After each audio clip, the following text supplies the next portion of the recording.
The iPhone 10, or is it the iPhone X, I still don't know, is without a doubt the nicest iPhone Apple's ever made.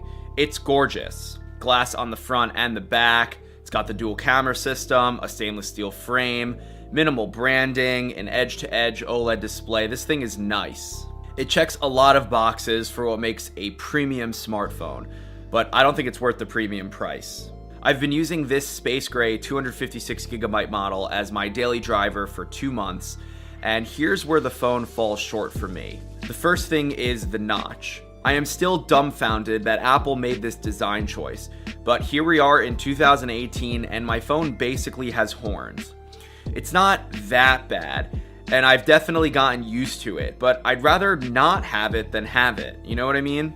Other manufacturers have made edge-to-edge screens without cutouts, but I digress. The second thing is the persistent swipe indicator.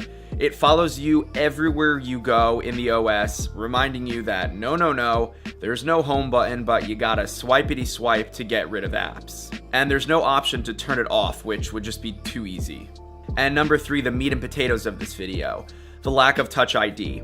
You see, Face ID works, and it works really well in most conditions. If it has a clear visual of your face, it totally functions the way it should. But in the sub-freezing temperatures that we currently have in New York City, going outside pretty much requires you to cover your face, meaning Face ID will 100% fail.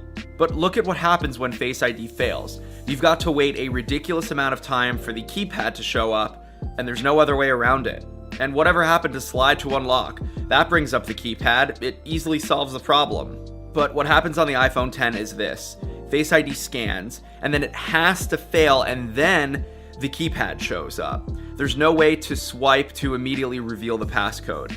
This entire process takes way too long, especially when you compare it with Apple's near perfectly functioning other mechanism of unlocking iPhones prior to the 10. Really, Touch ID is just as fast, if not faster than Face ID, because Face ID requires you to bring the phone all the way up to your face, whereas Touch ID can be done while you're still raising the phone. Apple introduced Touch ID way back in 2013, and it has been great. It's frustrating that they took it away and gave us something that, in my opinion, is inferior to Touch ID. And knowing Apple, I don't think Touch ID is ever coming back.